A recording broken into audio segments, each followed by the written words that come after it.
man, get up here in the Zoloft and get your head right. That's right. You know what time it is. Well, it's like, Zoe, do you know what time it is? You're coming on a little earlier than usual, cuz. Oh, man. So this Meatloaf Monday, you know, I guess we're going to take the meatloaf out of the oven a little bit earlier today. This might be a normal thing. I'm kind of switching up my schedule a little bit. Sorry if I didn't send out any notifications or anything like that. It's not like really people get my notifications anyway. So if you happen to catch this, then I guess, you know, you're lucky. And it's not your fault. It's purposeful that my notifications have been stopped from going out for, you know, years. But it is at any rate, we got a Zoloft that we're going to serve up a little bit earlier. It's not a special occasion or anything like that. I just, you know, I'm trying to rework my schedule so I can be a little bit more productive for y'all. I'm going to try. Man, that's the effort. And so on this Monday, what has come across our desk today? And I hope that you guys, this Monday is off to a groovy start, and just as your week goes on, it just keeps on getting better and better, y'all. And maybe a little dose from the Zoloft will help. Okay, what do we got? We're going to try to get to Disney's Snow White bombs. Oh, darn. On pace for one of the company's worst box office showing. I know, go woke, go broke. That's really not the issue, y'all. We'll reiterate that. We'll get back into it. Former Republican Congresswoman Meatloaf dead at 49. Right-wing accounts caught shilling. Right-wing accounts caught shilling for pop, not soda companies, over the weekend. World heavyweight champion boxer, Pastor George Foreman, passed away at 76, y'all. This video of RFK Jr. recognizing World Down Syndrome Day is going to touch your heart. Scientists say they've discovered a vast city underneath Egypt's Giza pyramids, but experts raise concerns. And double down, Representative Jasmine Crockett issues a violent threat against Texas Senator Ted Cruz, ignoring Attorney General Pam Bondi's previous warning to her video. Man, violent threats against Republicans. Damn, Democrats don't change, do they? All right, let's back it on up. And as you guys are tuning in, if you're tuning in on the Instagrams, thank you guys so much, and welcome. Hope you guys stick around. What's up, Brian? I see you, man. Mike, what's up, dude? Hey, good to hear from you. Let's see. And tuning in on the YouTubes, tuning in on bronzeserpentmedia.com. I appreciate y'all, and hope y'all all become, if you haven't already, become members over at bronzeserpentmedia.com. Okay. Let's go ahead and get into, let's get that song stuck in our head. You know, it's a small world. That song's offensive at Disney now, ain't it? Yeah. Okay. All right. Okay. Can't sing that one. Sorry. Let me walk that one back. Pretty sure they took the Hold It's a Small World ride down. Even though it was like what everybody went for. Yeah. Man. It's not about, you know, well, yeah. Right. So between that and they mess with Pirates of the Caribbean, man, they're just messing with stuff. That's right, yeah. Changed. I don't know if they took it down, but they changed some things in there. Yeah, they changed some of the, what do you call it? Yeah. Animatronics. Right, changed the animatronics. Just don't mess with that. Don't mess with that smell. That Pirates of the Caribbean smell, man. That was part of the musty smell. Yeah, man. That was my groove, man. It's like, yeah. Can you bottle that, man? Can I splash some of that on? That smells awesome. Wasn't there like a drunken pirate chasing a woman? Yeah. And that's what they removed? Absolutely. I mean, because, you know, you don't want to offend drunk people. So drunk pirates need not offend drunk pirates. Yeah, I know, right? You don't want to paint them in a bad light. You know, pirates are respectable because, you know, pirates. As far as I know, piracy was I think there's a tribe of Arabia. They're Barbary, like in our Constitution. Right. You know, we had the things going on with the Barbary pirates. Mm-hmm. You know, so you don't want to offend, you know, those of Arabic descent or anything like that. I think that's how that works. Help me out, y'all. I got that right? So it's like in that, you know, that you know, you don't want to paint the pirates, you know, in a bad light, if you will. I mean, I don't know if it was about really the woman being chased by some drunken dude, you know. At any rate, yo ho. So speaking of Disney stuff, can we still sing? When You Wish Upon a Star? Because that's like the whole Disney. That's like the Disney theme song. Na, na, na, na, na, na, na. Can you sing it? I mean, rainbows and all that. Could you make a metal version of it? Yeah, I don't know. I might. Yeah.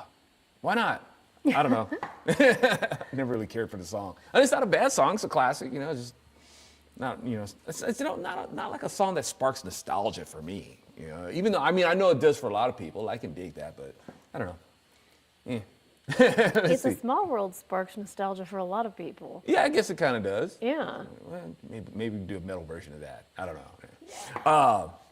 So Disney's Snow White bombs, as we pretty much suspected that it would. So what's up, Disney? You had that little loudmouth witch going out there, talking about, and I guess, and Gal Gadot also, Wonder Woman, whatever.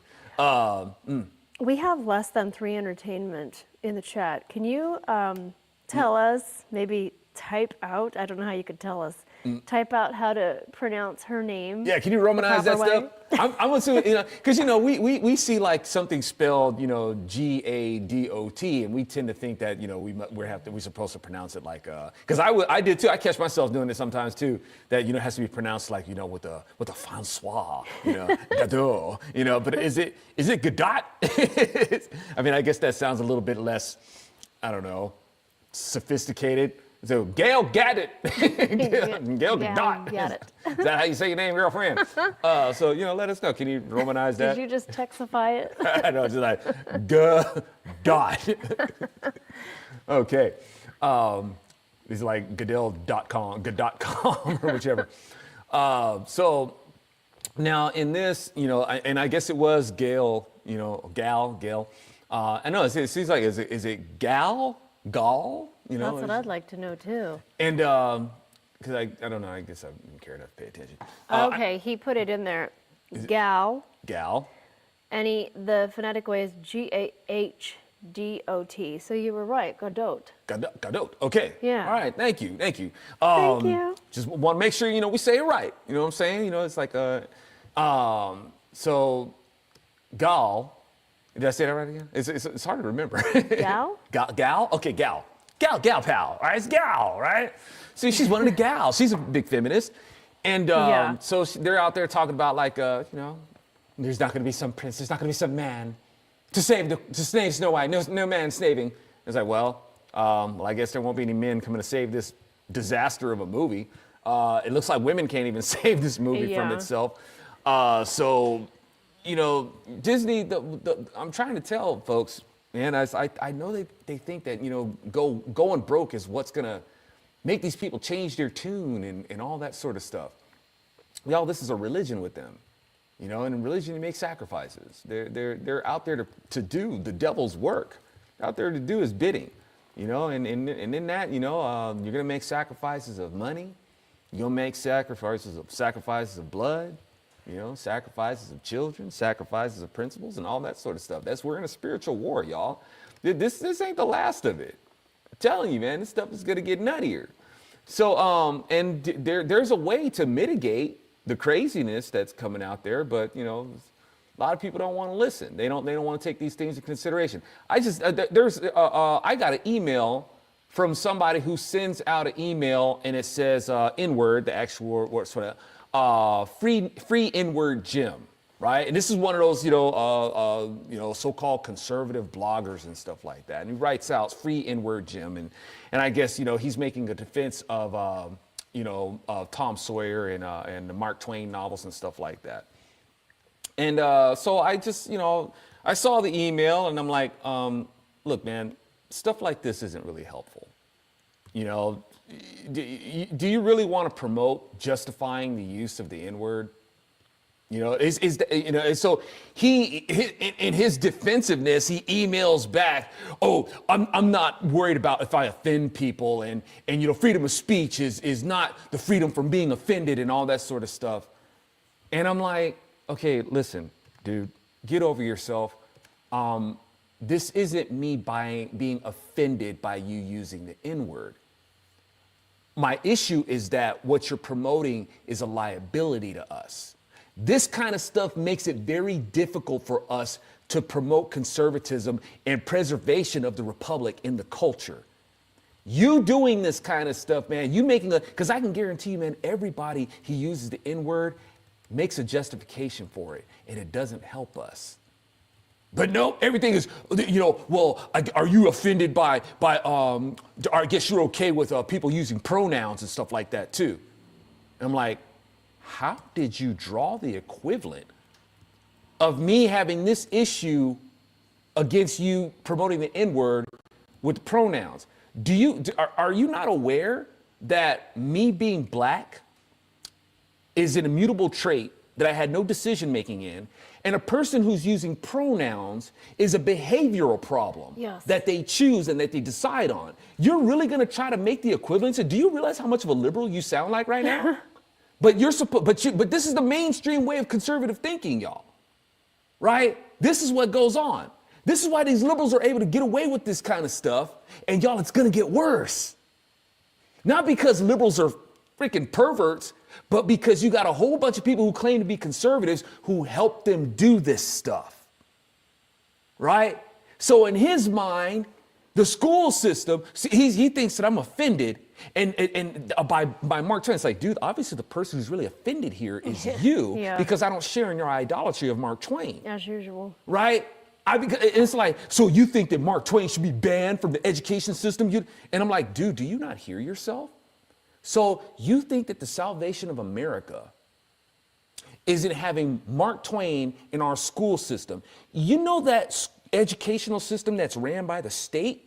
So you think that children should be sent to the public school system, but they'll be inoculated from the public school system if we teach the writings of Mark Twain? Are you not seeing a problem with your narrative here? But I'm the one who's easily offended because he wants to use the N-word as if that is the true measure of freedom of speech and liberty in America. But I'm the problem, right? See, these people, they don't understand that. He's making it a defense, and he doesn't understand that he's hiding behind the LGBTQ and using them as a defense. Yeah. To say that, oh, are you offended? Because are you okay with pronouns and stuff like that? It's like, dude, you're the one implying that pronouns are a problem while you're sitting up there trying to make the case for free speech. Why don't you have a problem with them using their free speech to promote their perversion? That's okay. That's, obviously there's something wrong with that. See, the thing is, these people, y'all, they idolize liberty. They don't care about the balance of liberty. They don't care about the discipline that it takes to properly use our God-given right to free expression and speech. See, at some point there's the law, and then from there the law has to have a sense of discretion by the people who are supposed to enjoy the law. If you don't have that, this is how we end up losing our liberties. And people like this person who emailed me with all this nonsense is exactly why we're losing our liberties. We lose our liberties to people like these people at Disney who are able to control the culture. But conservatives think that they're losing because they're losing money. No, dude. No. They're making their strides, man. They're making their strides. And are definitely willing to sacrifice a lot more than conservatives are. Oh, yeah. Oh, yeah. So, and as I've said before, these liberals, they do a heck of a lot better job of selling oppression than conservatives do at selling freedom and liberty. Because most of the conservative voters idolize liberty. And they think that liberty is just supposed to be this unadulterated thing that you're just supposed to just go out and just do. Just go out there and live your liberty, whatever that is. It's not how that works, man. It's not how it works. We'll squander liberty if that happens. And conservatives wonder why that there's less and less liberty in America. Because they don't want to be disciplined about it. They have a rebellious spirit just as much as the liberals do. And that pride is what goes before our destruction. It's exactly what's happening. So if your full measure of liberty thinks is in that, well, in America we should have the right to say, if I want to use the N-word, I should be able to say it. Well, you're no reason why people think that the parties have switched sides and hold you for the evil that the Democrats have actually done. This is how they stay invisible.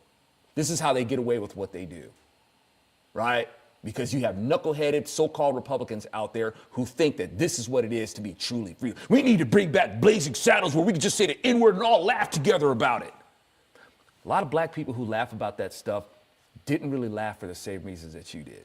Kind of have to laugh because, well, you know, we're strangers in a strange land, and I guess we kind of just have to go along to get along. And eventually that stuff turns into animus, and you end up with a culture that starts to really resent you. Because we were made to feel like, well, you know, I mean, we're the lesser population. You know, we're this, we're that. We're just now getting to enjoy being normal class citizens. So I guess we just kind of have to laugh and, you know, going to school and having to hear other kids like use the N-word and stuff like that. But if you want to have friends, you just have to kind of go along with it and laugh about it too. What the crap do you care?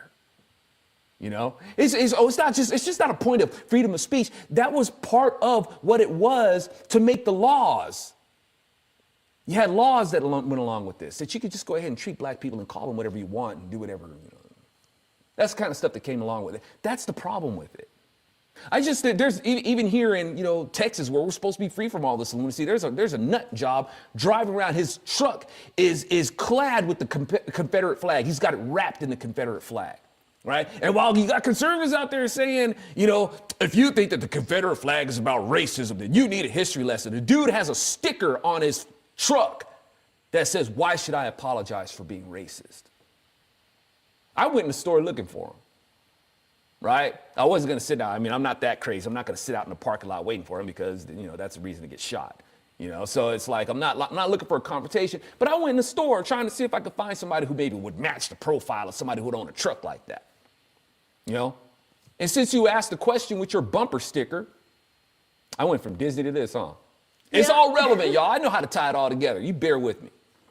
So he asked the question, why should I apologize for being racist? I went to go find him. Answer your question. The problem with being, if you want to be a racist, that's fine. But the problem is, those racist sentiments become policy for people to have to be ruled by. That's the problem. Two, if you've got, and you know, he's got the Mullen Lob stickers on it, so I don't think it's a stretch to say he was a Trump supporter. And I'm trying to help Republicans. They sabotage themselves, and we end up having to pay for it. You see what I'm saying? So this person's got the Mullen Lob stickers and all that sort of stuff. And, you know, I think I might have found him in the grocery stores because I went in and I saw this dude with the 1776 and all this patriotic regalia on there, right? So I stood behind him. And the checker comes and one of the cashiers comes up and he asks, can I help you, sir? And I say, yeah, I'm looking for the person who has the truck cladded with the Confederate battle flag on it. It has a sticker that says, why should I apologize for being a racist? I wanted to answer, I'm here to answer his question. So the person who had all that regalia on there, he stood steadfast. He went on ahead, made sure he checked out real quick, didn't turn his head or nothing. He kept real quiet. He walked out. I don't know if that was him, but he was the only one in that store that might have fit the profile. Okay? I didn't want to look like a total crazy person walking through the store saying, who's got the truck with the Confederate? You know, just see if I can might find somebody who fit the profile. Sorry if I was going around profiling people. All right? So, anyway, the problem is like, dude, if you got that truck and you've got that sticker, ask a question, why should I apologize? Dude, that's a liability for us. That's the same kind of stupid stuff that this person is doing. I should be able to say the N-word if I want to because that's freedom of speech. Dude, you don't understand the problems that creates for us. The reason why the Democrats have been able to get away with the evil that they do is because you've assumed the profile that they have, that they've had for over 100 years. And they remain the invisible empire because they're able to say that you're the ones who did it. And you got this nut out there driving around in this Confederate battle flag truck,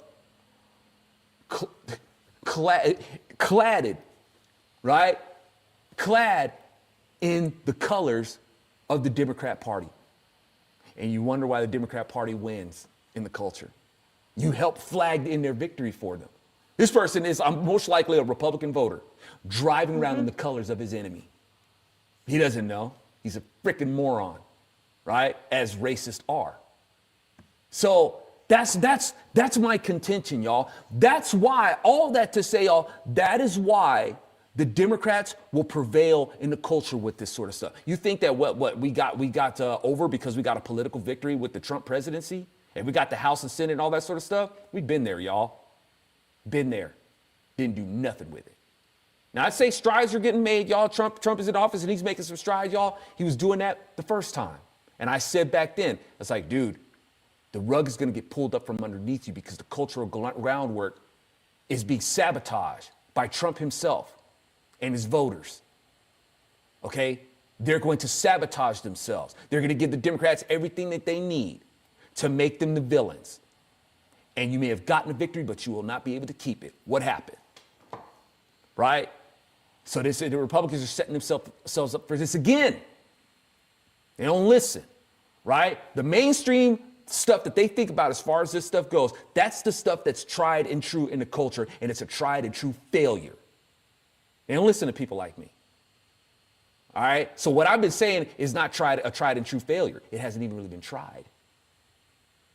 All right? So Disney, man, they ain't worried about this sort of stuff. They doing the damage that they intended to do. Biden wasn't a failure. Biden was one of the most effective presidents that we had. Effective in the damage that he did to this country. Biden, Kamala, what, you think that they went away in disgrace and shame and all that sort of stuff? Oh, man, they done done their damage. They done done their damage. Right? So, yeah, this right here with these people, yeah, let's call them out. Like, yeah, you wanted to get out there and girl power and all this and whatever and alienate your audience. You know, that's, you guys talk about like unity and love and tolerance and all that sort of stuff. But all you did with this platform is drive more division. Why? Because people don't want to be aligned with you and your pride and your perversion. You know, and it's unfortunate, y'all, that the winning strategy for the Republican voters is not that they have anything that really, they're not really doing anything to attract people to their side. They have to wait till Democrats make things so bad. That's true.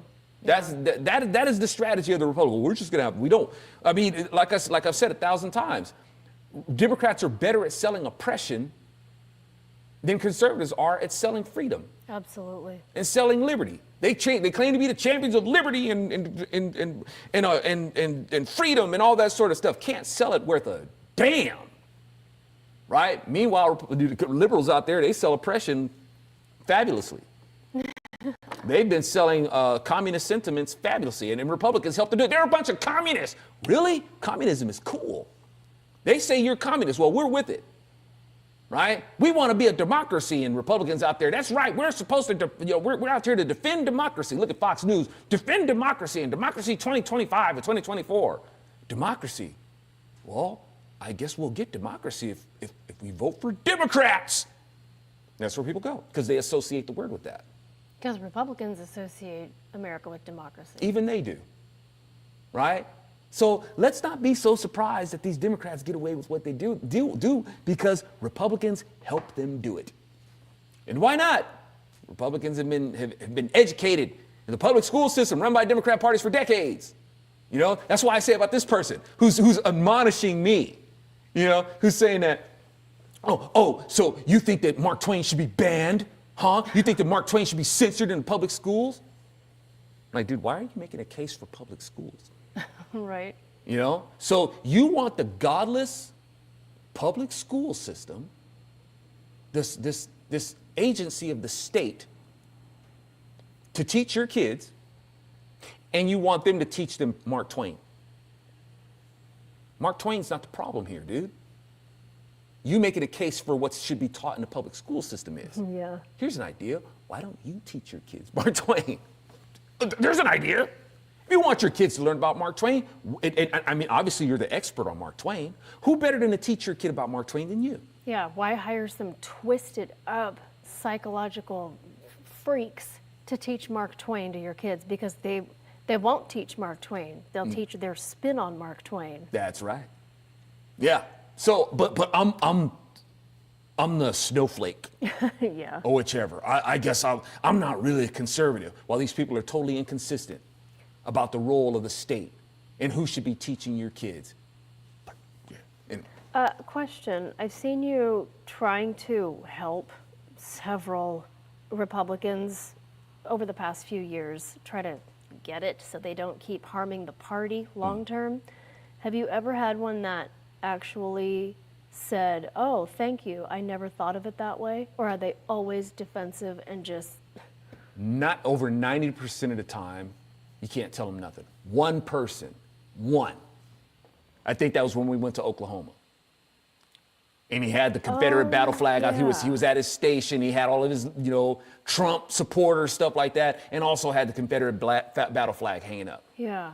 Right? So I pulled over and I said, look, man, this is exactly how you flagged in the victory. This is how the Democrats were able to steal. Long story short, this is how they were able to do it.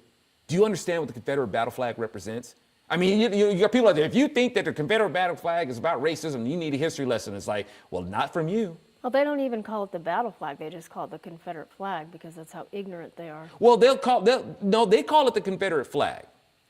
If another person calls it the Confederate flag, they'll call that person ignorant. Because then that's when they try to go into they'll try to wax intellectual about the Confederate flag and say that, well, it's a Confederate battle flag, it's a Confederate national flag of Virginia, and a Confederate flag of, and they start going into the dimensions of it, the rectangular shape. It's like, no, dude. You guys are making all these justifications of what the flag is and what the flag isn't. And none of it is consistent. None of it. Just like the Democrat Party. Yeah. All right, the Democrat Party that put that flag together in the first place. So I'm trying to tell them, it's like, dude, have you even read I haven't met one person who waves that flag who's actually read the Constitution of the Confederate States, authored by the Democrat Party, by the way. And you know what their justification always ends up being? It's our #1 seller. Yep. So the person that I met in Oklahoma, at least he said, look, man, you gave me a lot to think about. And I tell you what, this will be the last Confederate flag that I sell. Praise God. That's what he said. Right? It's like, dude, if you really meant that, you take that thing right down right now, because once again, it's a liability to us. You don't understand, man. You're flagging it in for the Democrat Party. You're flagging their victory doing this. This is why they're able to do this crazy stuff that they do in the culture. All right, so, but like I said, their justification, well, it's our #1 seller, which is really sad, because that means you got a whole bunch of Republican voters out there buying that flag. Buying their Trump flag and buying their Confederate flag. And people wonder why, and they have the nerve to wonder why people think that the parties have switched sides. You're waving around the flag of the enemy, dude, thinking that you're some rebel. Aren't you so cute? Republicans, they're far, far gone from what the party was founded as. And they wonder, and this is why they're so ineffectual against the Democrats and the damage that they do. Because they're basically under the spell of the Democrat Party. They don't even know it. Anyway, so Disney, this is part of why they're able to do what they do.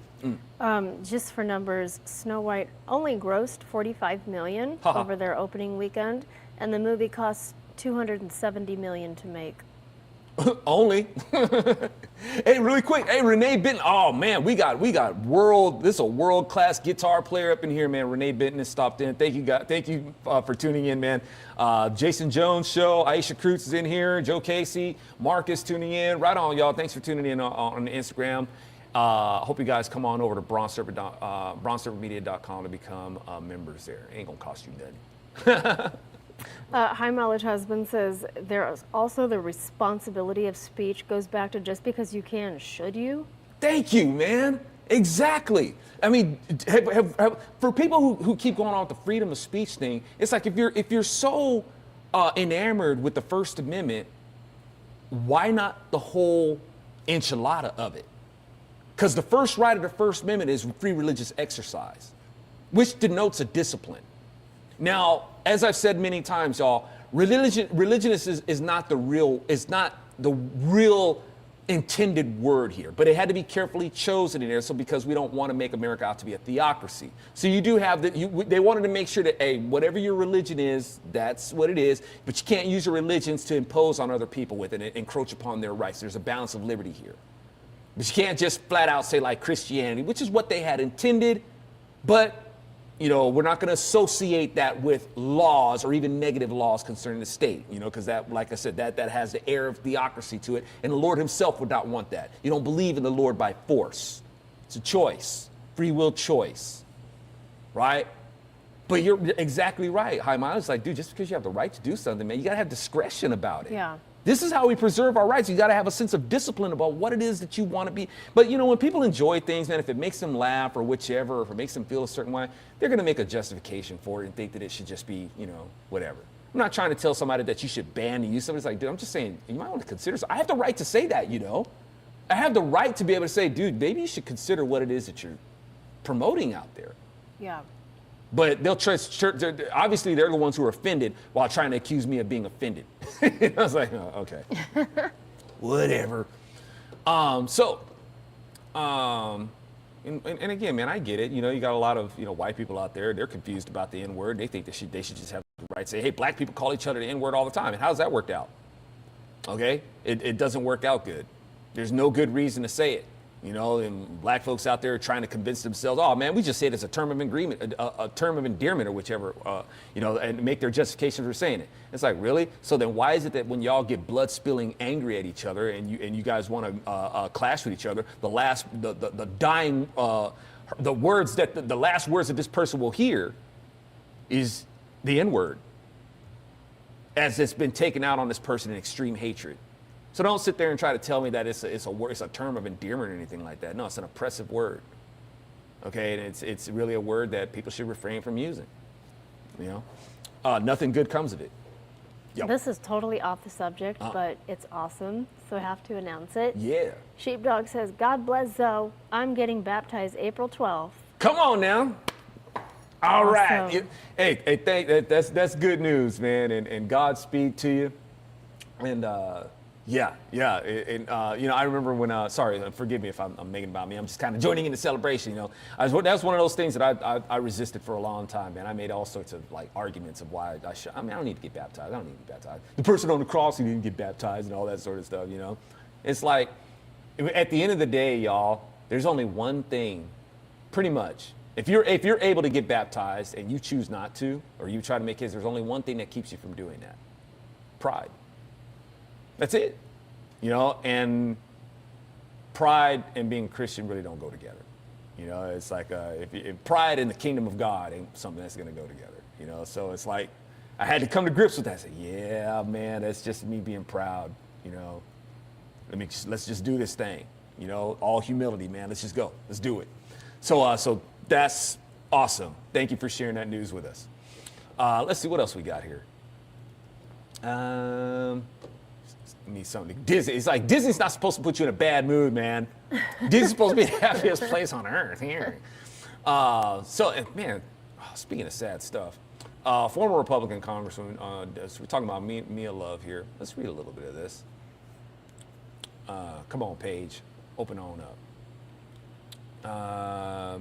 Former Rep. Meatloaf died Sunday after a 3-year battle with brain cancer. She was 49.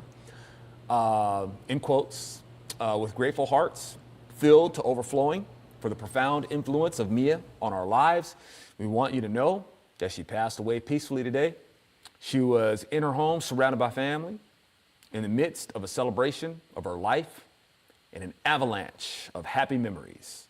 Mia quietly slipped the bands of mortality, and as her words and vision always did, soared heavenward. The Love family stated on social media, we are thankful for the many good wishes, prayers, and condolences.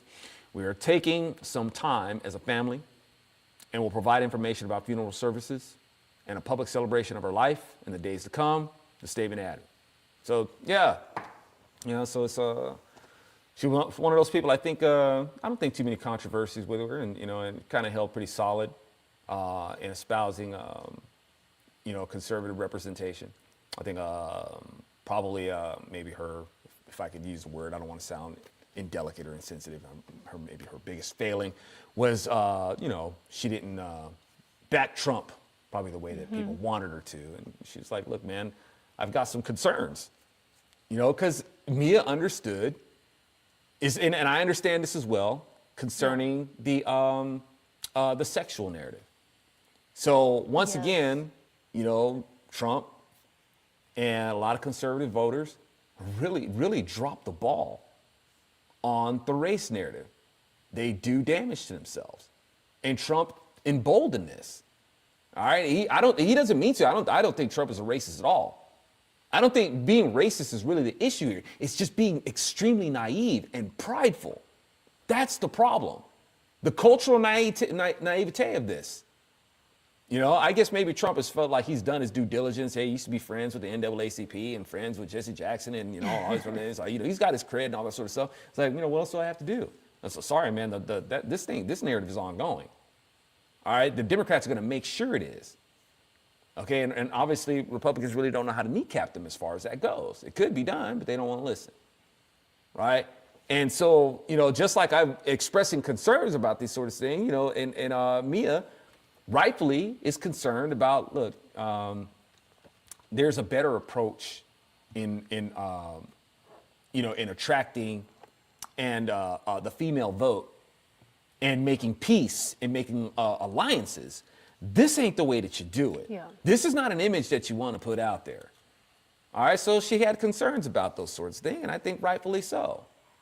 You know, so it's like, do I think that Trump is an enemy of women per se, you know, any more than he's an enemy of black people? No.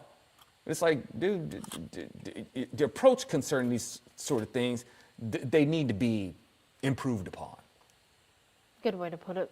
Okay, and you got a lot of, let me put it to you like this. When you got a lot of, I guess, what would be Republican voters out there who think that Andrew Tate is someone to emulate, you know, and it's like when Trump is talking about, you know, these people who are coming into our country, they're rapists and they're, you know, this and that. It's like, okay, you don't want those rapists and sexual offenders coming in our country, but you're okay with Andrew Tate. Right. You know, but I guess, you know, Andrew Tate is, at least he's an American citizen right now. You know, if you're going to be a rapist, at least be an American. You know? So these things is like, look, man, that's not a good look for us.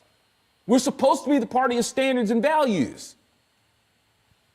No, we're more and more becoming the party that lowers standards and values. But so what? As long as we get the economy going again. You know, so people can afford to do more stupid stuff. Right. It's really what it comes down to. It's like, what you going to do when the money comes back in?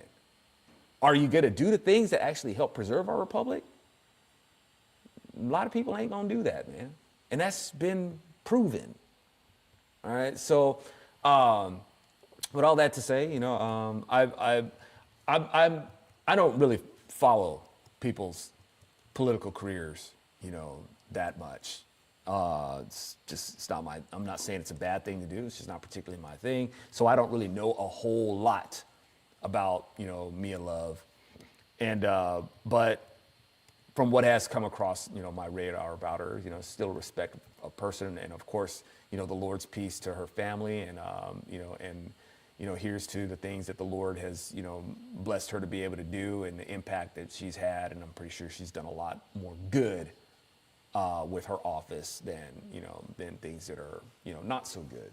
So, right on. Very sad, only 49. Only 49, y'all. Let's see. Right-wing accounts caught shilling for pop, not soda, companies over the weekend. Not soda companies over the weekend. Okay, let's check a little bit of this out. What do we got here?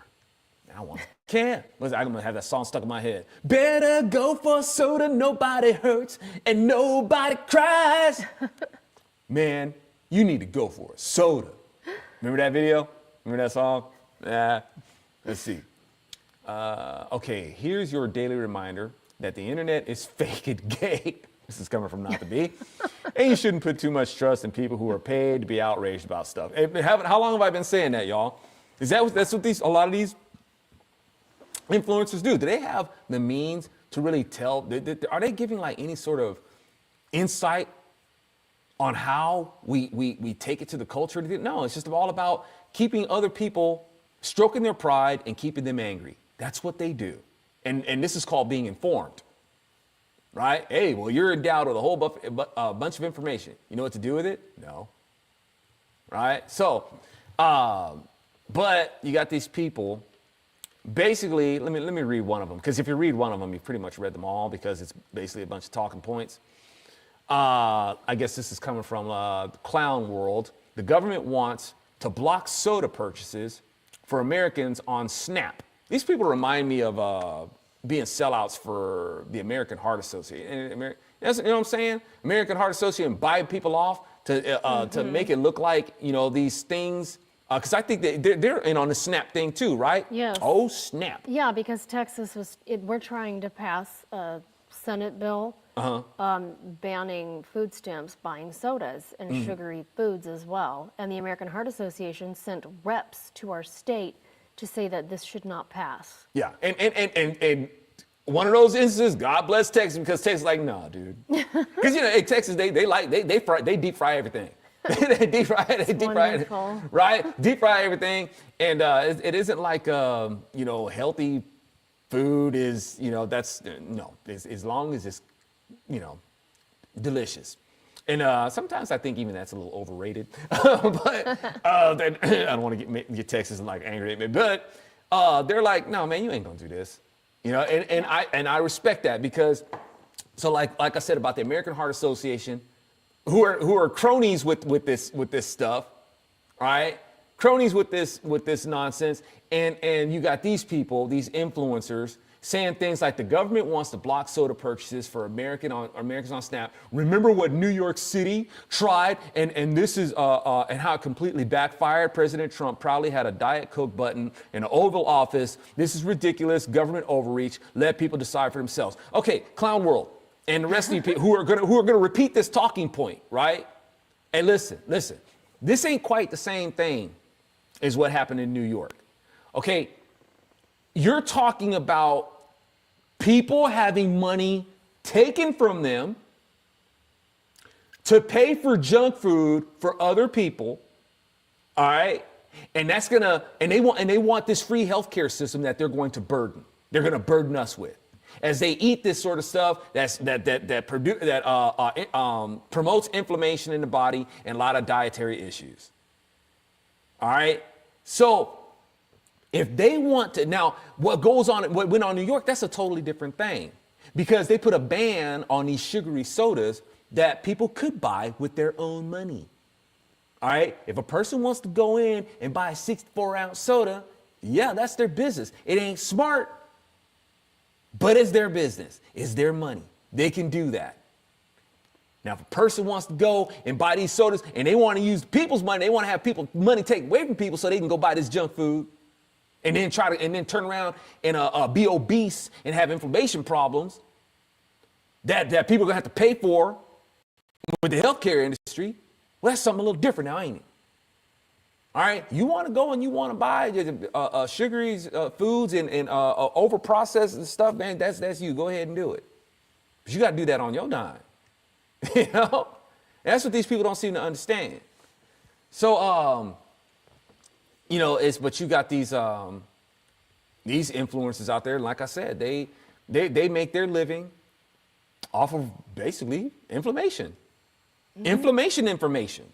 Even their information is inflammatory, because like I said, I mean, it may be good information, may be true, may be well researched and all that sort of stuff, but the only thing it serves is just keep people angry. Keep them angry, keep their pride stroked, make them think that liberals are just dumb, right? Man, look at these stupid liberals, look what they're doing. You know what they're doing? They're running everything. That's what they're doing. Yeah. Right? While you're just angry and thinking that they're stupid. Right? So that's not enough, man. That's not enough. You have to be able to have the vehicle to be able to get this stuff to your intended targets, man. To be able to make the connection. Your Republicans ain't really doing that. You know, mainstream Republicanism, big con, conservative Inc., whatever. Nah, man. Yeah, even this article calls out, he says, you shouldn't put too much trust in people who are paid to be outraged by stuff. And yeah. that's what it is now, big conservative. That's what it is. Yeah, paid by big conservative and paid by their audience. With super chats and all that sort of stuff. Ding, ding, ding, ding. They're getting money. Inflaming people. That's how they get paid. Not really telling these people anything useful. Like I said, a lot of the information is sound. Sure, they help people inform.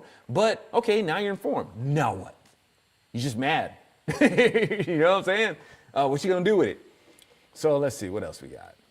But the point of this article was that these are conservative commentators Yeah. that were paid. They took money from a company to, how would you word it? Basically to promote a narrative that's that's that it's okay to have soda even if Snap is paying for it. Yeah, I mean that is a total conflict of interest. Yeah. Right, that's antithetical to our principles. Yes. You know, but what do I know? Let's see what else we got here. World heavyweight champion boxer Pastor George Foreman, dead at 76. Man, 76. Come on, man. So let's read a little bit of this. Come on, Paige. Hamburger. George Foreman with that fist, them hamburger hands, right? Imagine getting hit in the face with one of those. Oh, bam. boy. Extra cheese. Extra cheese. Woo. Okay, so We had a Foreman grill. we did have a Foreman grill, We and used to make really good burgers on it. they were tasty burgers. And the funny thing is that you know, the selling point of the grill is that it removes the fat. Yeah. The fat wasn't really the problem, y'all. It's like, 'cause, you know, it's because it's. I get it, man. It's an easy thing to sell on people, you know, because a long time the narrative is you are what you eat, right? And if you're eating burgers which come from cows, well, you see this, you know, fattened cow that's out there. Well, why is it? You know, it's fat. Yeah. Well, if I eat cow fat, I'm gonna get fat. And it's an easy thing to sell on people to make it look like fat is bad for you and fat Yeah. is going to make you, you know, fat. It's not true. That's not how that works. You know? So the selling point with the grill was, hey, it's going to pour the fat out. And, you know, so if you get rid of the fat, then, you know, that's not going to deposit on your body. But it was that fat that actually helps you to lose fat. Yeah. Ironic. You know, you got the fat burning combination is right there in the grill. The protein and the fat. Yeah. That is your weight loss formula, really. I know it's weird, right? It's so sad. Butter, like real butter, cheese, eggs. That's fat burning fuel. Doesn't really deposit fat on your body. It helps you to burn it. Yeah. You know, it's weird, right? It's strange. Well, it stays on you as fat when you eat the carbs because your body's like, ooh, carbs. Let's burn that. That stuff's delicious, Yep. you know, and it'll leave the rest of the fat on you, you know. But at any rate, hey, you know, George is just trying. You know, these people mean well. A lot of times these people mean well. Absolutely. You don't need, matter of fact, it's not like, I mean, we can blame the scientific community for all that sort of stuff, but it's really, when it comes down to it, it's a notion that any of us could come to, and a lot Yeah. of us have. You know, we think about you can't just blame. Don't get me wrong. There's plenty of blame to go around, but you can blame, you know, these industries, these, you know, environmentalists, you know, 7-day Adventists. They all had a hand in this in promoting this narrative that, you know, Absolutely. animal protein and animal products are bad for you. You need to eat these seed oils and all that sort of stuff. But at the end of the day, it isn't just them. They're a big part of it. They had a lot of influence on it, the money and the connections to be able to do it. But a lot of people are going to think that they're going to start to assume that. Yeah. You know, you look at a cow and it's like, well, if you're eating what comes from a cow, it's going to make you fat too, and you're going to think that animal products are. But lifestyle changes, y'all. Industry changes. There's a lot of dynamics, and the things that have been put into our food and how they're made, those things contribute to a lot of this stuff. It's not necessarily the animal protein itself. It's the molestation of all this stuff. Doesn't matter if it's animal products. Doesn't matter if it's agriculture. It's all been messed with. All right. So now George, you know, yes, we did have one of them burger grills and made some good, you know, some pretty fabulous burgers on it. And you know, George Foreman, that boxing style, man, just that, you know, it's just when you talk about like, you know, just you know, because when you talk about boxing, man, you're talking about the sweet science, right? Even with like Chinese boxers, like over in, you know, in China, you know, martial arts is a national treasure, you know. But you ask a lot of them, like, you know, like who you know, some of their favorite fighters were. You would think that they're going to give you the names, because you talk about a country that's very ethnocentric, if you will. You think that they would give you names like, you know, from people within their culture. No, they'll be like, oh man, Muhammad Ali, they'll, like Joe Frazier, because when it comes to like Chinese boxing, unlike like say for instance, like karate, one of the differing characteristics is that in Chinese boxing, it's a total body connection. When you look at a vast array of their martial arts, one of the distinguishing characteristics is that their whole body is incorporated into the movement, right? And to be able to do that to be able to balance that without the telegraphing, but to get your whole body incorporated. That's why the movement looks so circular, because your hands, you got your torso, you got this center that the rest of your body is orbiting around. Right, and everything is generated from this torso and from the legs. This vertiginous movement that's spiraling upward from the legs and generating this force and rebounding, and connecting and rebounding and making these contacts with your opponent. So that's a distinguishing factor of it. So when the Chinese, when they look at like Western boxing, like exemplified in people like Foreman and Muhammad Ali, they're looking at like when they throw a bolo punch or when they throw a hook, when they throw an uppercut, they're looking at these arms connected to their torso and connected to the waist as it moves. And that's why it's called the sweet science, because you're not just doing this and just trying to hit somebody with. Sometimes the discipline goes out the window, and sometimes you'll see some of this, especially like like in the MMA when they just want to kind of throw a bunch of big haymakers and whatnot, and whatever. But the disciplined boxer, man, is just how he's able to connect, this total total body movement, total approach of attack, and defense. When they're moving, it's like no waste of movement. Sometimes, you'll see them when they're, bobbing and weaving and whatnot. But like when you're really in there, you don't just bob and weave or duck and whatnot. You duck and you're moving in. And as that momentum with the duck comes in, you're landing a bolo shot to the body. And when you come up and you recover, boom, you're just coming in with that hook also. Like Tyson would do stuff like that.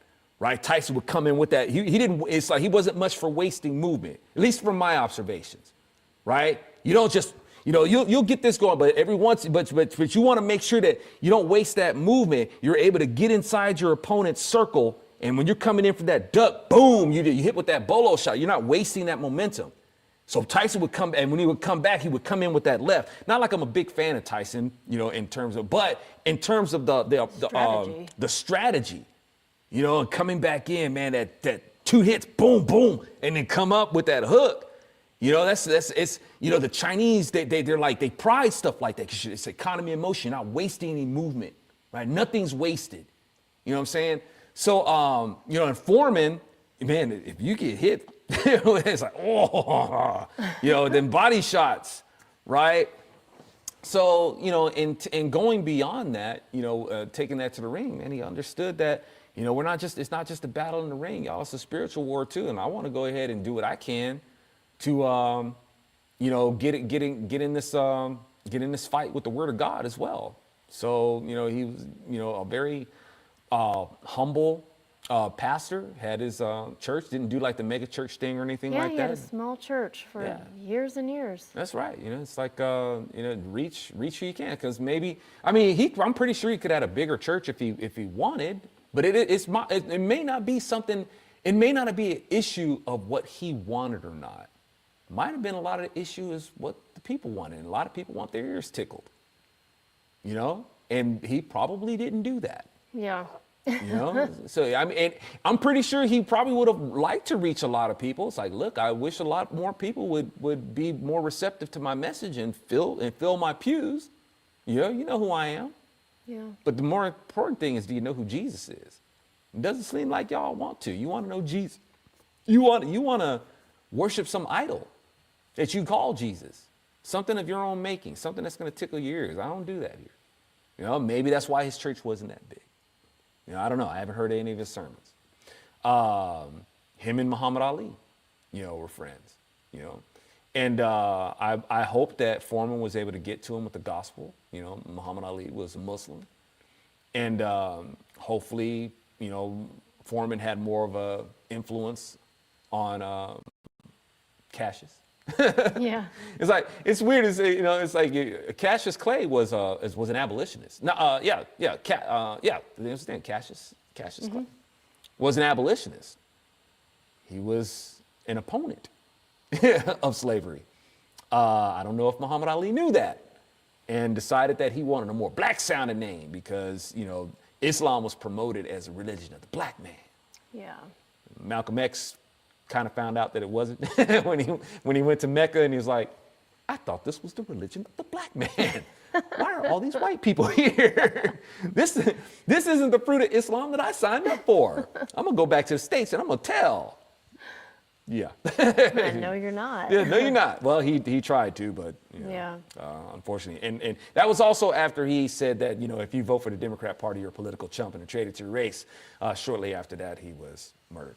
So, you know, kind of like those things kind of working together. But you know, hopefully, you know, George Foreman was able to, you know, plant that seed with Muhammad Ali, gave him something to consider. I don't recall Muhammad Ali, you know, professing Christ before he passed away. I don't either, but didn't he have Parkinson's disease? He did. Yeah. That's one of those, you know, it's like, you know, God is a just God. He takes all those things into consideration. Yes. That consideration being that, look, while you're here, you don't know what's going to happen.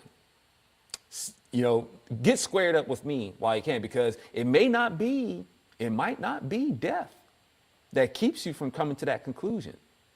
It might be something else, something that may make you a vegetable, right? Something that may put you out of your, you know, for all intents and purposes, normal way of thinking. God's like, I'm not going to accept that as an excuse, because while you were in your right mind, you could have made the decision to come to me. Now that has been taken from you, it's too late, right? It ain't my fault. You know, like I said, when you had the opportunity, you didn't take the opportunity. Yep. So it's like being baptized, right? When you had the opportunity to get baptized and now you don't have the opportunity, you know, what's the whole thing that's standing in the way of that? Pride. Don't let pride cheat you out of the kingdom. Yep. Roland wants you to sing Everybody Was Kung Fu Fighting. Everybody was kung fu fighting. Yeah. You know, that song is so cheesy. It's so wonderful, though. You know, and it's one of those things like, do I do a sledge cover of that one? And I can do some cheesy stuff, man. I'm about that. That would be amazing. I'm about that cheesiness, y'all. You know I'm about that cheesiness, but wow, that one's it's primo. That is like the superlative of cheesiness right there. Might be a couple of our regulars are wondering why we're 2 hours early this evening.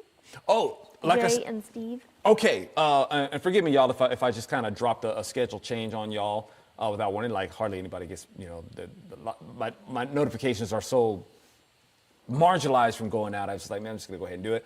I'm trying to be a little bit more productive with my time, so I'm consolidating. I usually do the Joe Messina show on Thursday, so I hope you guys will tune in for the Joe Messina show. But I'm gonna do his show on Monday. So right after this, I'm gonna go on his show at 9:15 Central, and try to free up. I need more time because, hey, y'all, I'm trying to get the Zoloft and the Zopium Den. I got my set built, and I'm ready. I'm about ready to start shooting, y'all. I've got it done. You know, you guys have helped me get this equipment. I've been wanting to put it to work for a while, trying to get the ducks in a row to be able to do it, man. It's not an easy thing to do. And as you guys can see, part of the reason why it moves so slow is because, you know, the support is, you guys see that my numbers, they don't grow. And YouTube is dropping my numbers off more and more. They're dropping my subscriptions. So my content is not growing, which means that, you know, the support for it is not growing. And because of that, it just takes a long time, y'all. It takes a really long time to try to get these ducks in a row. I can't promote my work, you know, and whatever. And it takes so long to try to promote it. It takes away from actually developing the content itself. Yeah. So I need more time. I have to shift things around to try to make more time to work on the content. And but yeah, I'm about ready to get to starting shooting Zopium Den and then get the Zoloft set built, so we can go ahead and get to going with those. Somebody have a question? Yeah, BB says, oh, where you been the last 10 years, speaking of can't promote? Yeah, I've been here. It's just people have, big tech, big con, conservative Inc., liberals and conservatives have made sure that, I'm just not heard from. Yep. Exiled, if you will. All right, let me see. But you're still here. I've still been at it. I'm glad I picked up on your radar again. Let's try to get through these really quick because I got to get ready for Joe Messina Show. JoeMessina.com. That's right. His show is called The Real Side, but it's a Joe Messina show. Yeah. Yeah, and about 9:15 is when you're going to be going on. Yeah. So is it going to be like this every Monday now? We'll Yeah. go on at 7:30? Yeah, around 7:30. I definitely got to. Yeah, I definitely got to be on by 7:30. If I can go earlier, I might go earlier. It's not, not a set time, but try to at least be on by 7:30. RFK Jr. recognizing World Down Syndrome Day is going to touch your heart. Hey, and this is one of those things where it's like RFK, coming around because RFK was pro-abortion. Yeah. I don't know if he's out, flat out come out and say, I denounce that. Has he? I mean, in a manner of speaking, I guess he's getting dancing there. around it, yeah. I mean, Yeah. But hey, Down syndrome kids, they're like number one on the liberals' hit list. absolutely. Abort them. You find out that there's Yeah. So the liberals, they're weird. It's like they're all about supposedly helping the little guy and a voice for the voiceless and all that sort of stuff. Strange is that the ones who are the most defensive and stuff like the ones that they zero in to kill. But RFK, recognizing with Down syndrome persons, hey, that's right on, man. That's right. Life is precious. You don't just make a judgment against them because I guess they're not as ideal. But there goes liberals again, disqualifying who's a person and who isn't, and who should be subject to not enjoying the, the rights of the Constitution.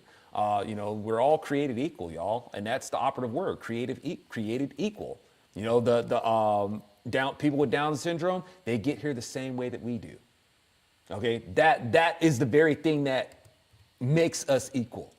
All right, we're not born equal. We're not born with equal talents and all that sort of stuff. We're not born in the same status, and a lot of things. It's not about how you're born. How we're born is not what makes us equal. It's how we're created. That's what the wording says. We're all created equal. And once you're created, when that male sperm marries that female egg, that's the beginning of our creation. That's where your right starts. That's how we all get here. That's what makes us equal. All right? Down syndrome people get here the same way. All right? They got that human DNA, that male seed, human seed to that female human egg. All right? I understand that there's a difference in chromosomes. Yeah. The bottom line is that the exchange of chromosomes still came from the male human seed to the female human egg. They still got here the same way. Amen. All right? So you don't just deprive them of their personhood, They are no less valuable. That's right. People are people, so why should it be? You know what I'm saying? So that's good, man. I'm glad to see, RFK. And the weird thing about liberals, is that I guess if they can't have Down syndrome people put to death, before they're born, well, let's sexualize them. Yeah. Yeah, let's put them right? on it. Let's make them like, let's see if we can make them look hot and put them on a cover of Sports Illustrated or something. Yeah. It's creepy. It's kind of creepy. Down syndrome, look, this is a condition that they have. And the condition that they have isn't something that's sexy. You know what I'm saying? To be fair, I learned today, I really got it put through my head because I was listening to pop culture stuff. Liberals sexualize everything. Yes. Everything. Yeah.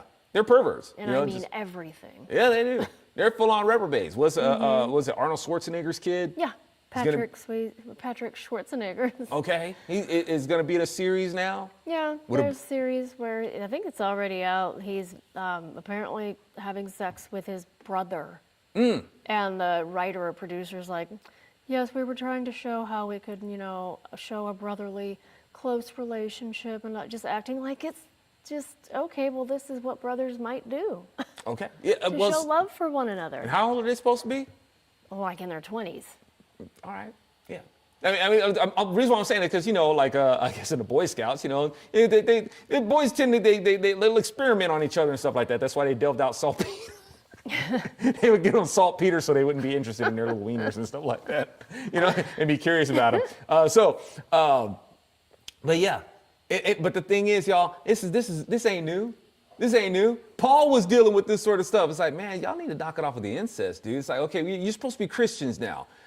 Get away from your reprobate culture. Yes. Get away from these festivals and this sexual obsession that you guys have, and realize that you're new creatures in Christ. We don't do that anymore. But yeah, in these cultures, man, anything went, man. If it brought you pleasure, that's just what they did, Yeah, all that to say, liberals got to sexualize everything, Down syndrome kids or anything like that. It's like, if they can't put them to death, then let's, I'm pretty sure you can go on the dark web and find these perverts with some, Down syndrome porn, probably. Yeah, God knows what you would find with these liberals. It just makes me so happy that our Health and Human Services is like promoting this. Yeah. Because I know so many normie women over my entire lifetime that would vote Republican that think it's perfectly normal to kill a Down syndrome baby in the womb because, well, that's not nice, or that's not great to bring someone like that into the world. So it's better to kill them off, and it's just accepted as normal. Yeah. Yeah. Right. It's like, oh, so you're doing them a favor, huh? It's like the part of humanity is protecting, those who may not be as fortunate in their health, in their wealth, or in their mindset, things like that.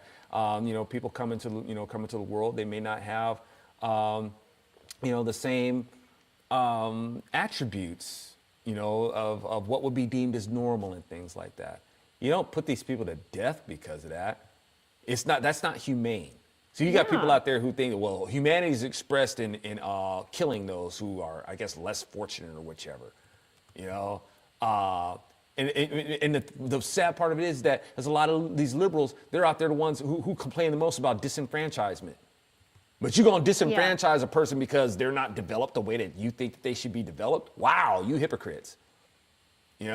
And it's like, it's not going to be an easy road, for any of the parties involved. I got it. But, that's, once again, that's kind of part of humanity is that, you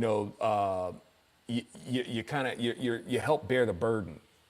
All right. It's not an intended burden that somebody just laid on you and say, I have a burden and you're forced to have to deal with it.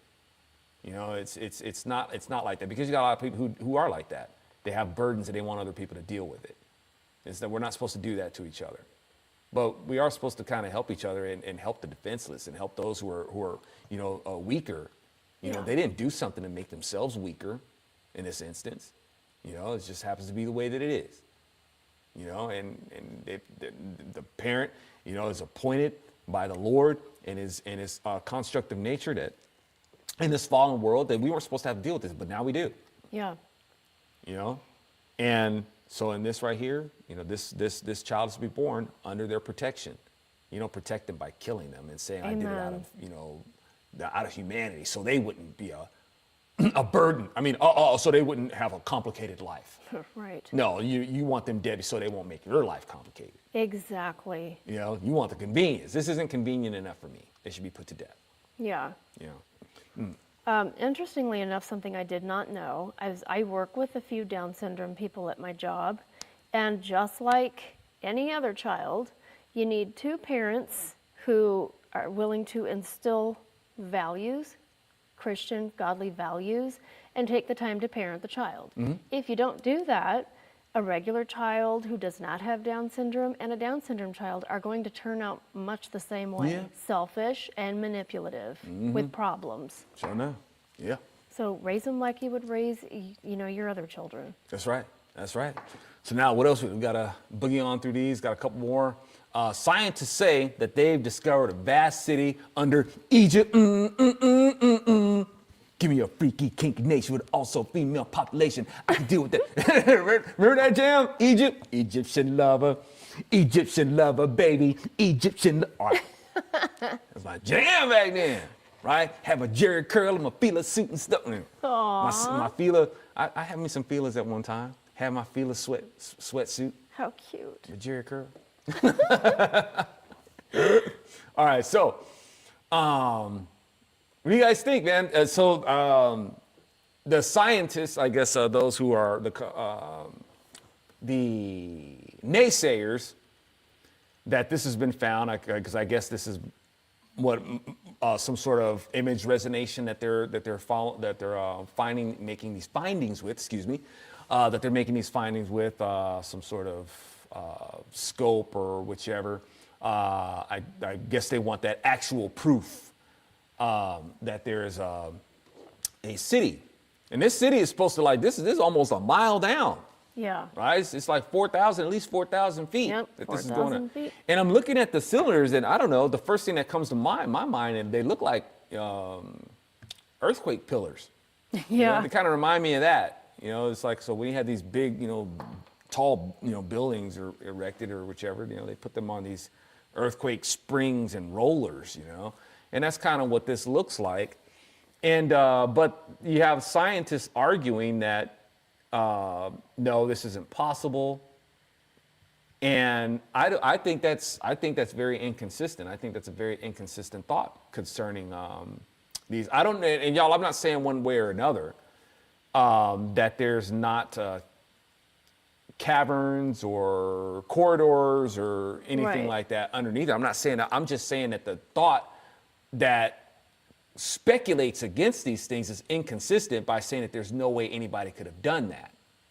Well, the pyramids themselves, nobody's figured out how they were done. All right, they're like one of the 7 wonders. Okay, the pyramids themselves is like there wasn't the technology to be able to do those things.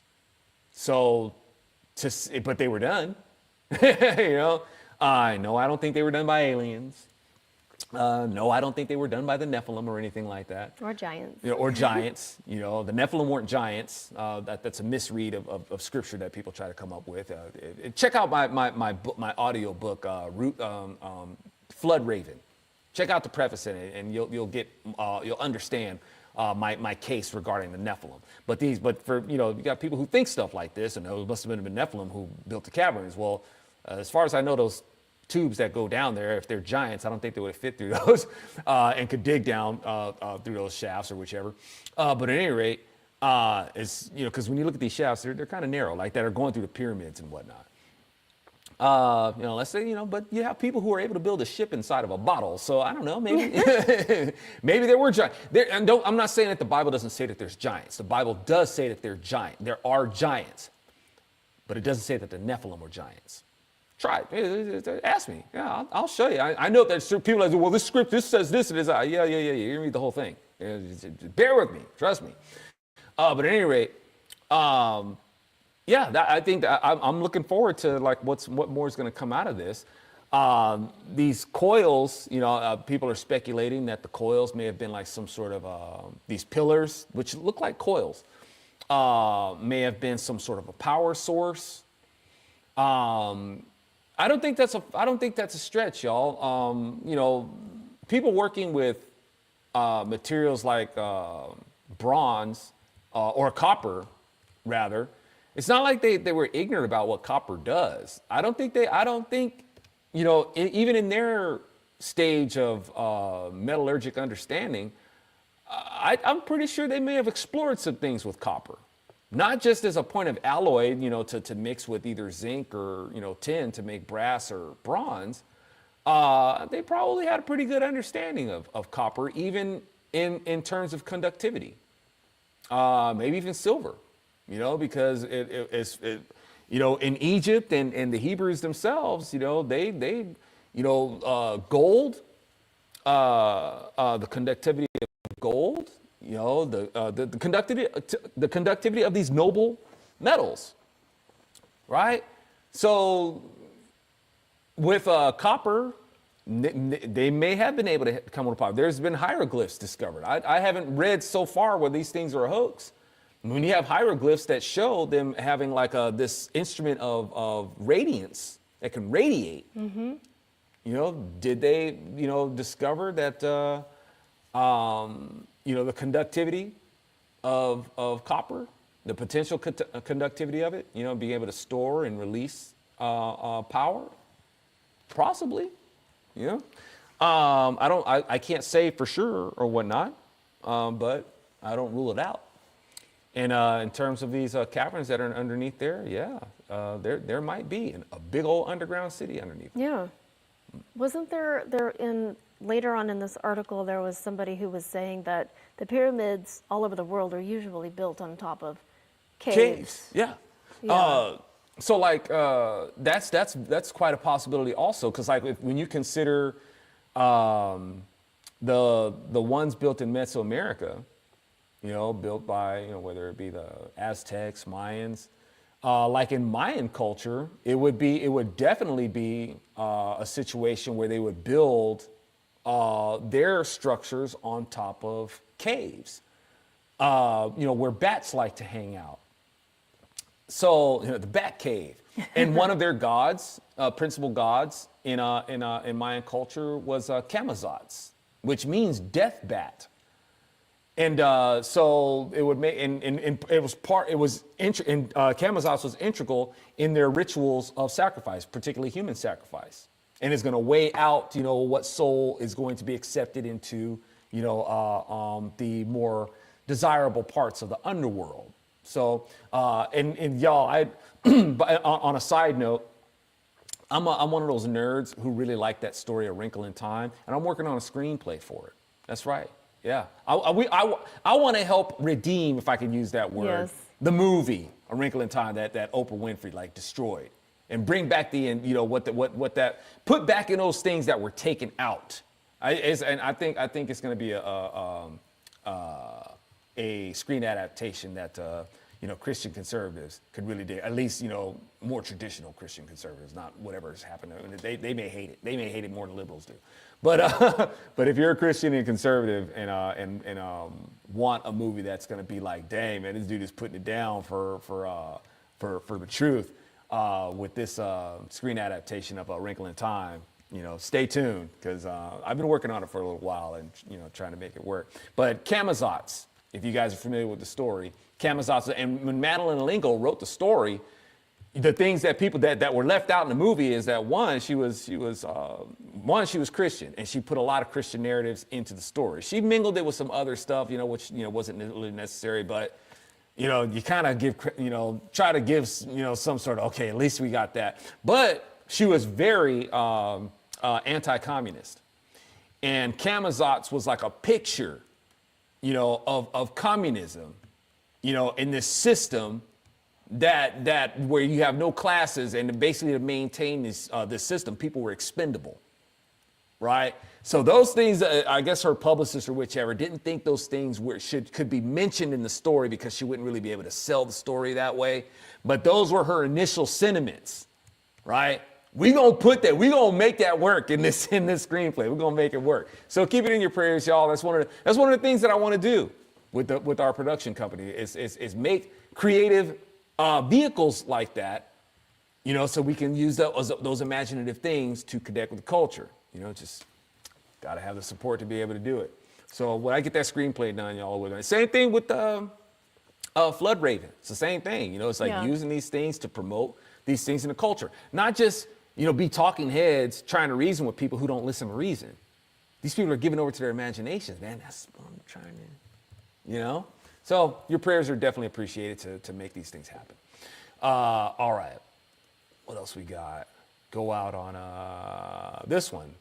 Jasmine Crockett Why is she a representative here in Texas? I don't know. What the crap? That's how bad Dallas has gotten. Yeah, I thought we were in California. You need to get out of California. You need to come to Texas. And I was trying to say back then, it's like liberalism is infecting everywhere, y'all. But I mean, I know it's not hasn't gotten as far along as California has, but it's like, yeah. It's not necessarily Mecca conservatism in Texas. It's like got a lot of rhinos, a lot of liberals. Okay, so Jasmine Crockett, in true Democrat fashion, because Democrats, when they don't get what they want, they go terrorist. They're a bunch of perverts, they're reprobates, and they just feel entitled to whatever they want.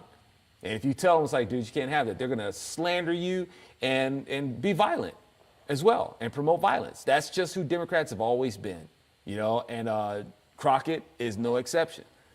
So she doesn't realize that, I mean, it's like, as far as she's concerned, everybody's racist or whichever, while she's of the party that are the ones who enforced apartheid policy in America. You're a Democrat. You're with the enemy. So Ted Cruz, she's got this thing against Ted Cruz, and I guess what's her name?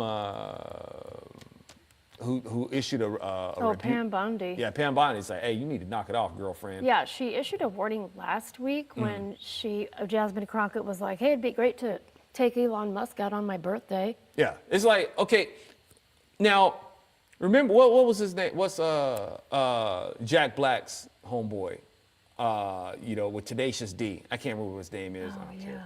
But, it's like, what do you want for your birthday? Don't miss next time. That's what you want for your birthday. And then she's going to follow in the same spirit. I want Ted Cruz taken out. Elon Musk, sorry. She just came out and talked about Ted Cruz. Yesterday. Right? So why? So I guess she's okay with these people going around and molesting Tesla cars. These got people like walk around with their hand in their booty, smearing booty juice on Tesla cars. People go around making themselves throw up on Tesla cars. Ew. Yeah. They got these people on camera too, right? These pro-Palestine people and all that sort of. Oh, and by the way, that's like a little cat fight between Gal Gadot and what's her name, Ziegler. Yep. It's like, hey, Gal, are you paying attention yet? These people hate you. All right, they hate you, and you want to. But see, and the sad part of it is, y'all, you read through the Bible, and that's been like the history of Israel for I don't know how long. Yeah. They throw themselves in the subjugation of people who hate them. It's like you want to follow after their gods. You want to follow after their culture. You reject the God of Israel and go follow after this. And you think that somebody else is oppressing you? No, you're self-oppressed. And you give yourselves over to other people to oppress you. Why do you want to lie in the bed with the enemy so much? What is that? And don't get me wrong, y'all, everybody does that, but it's like you had God.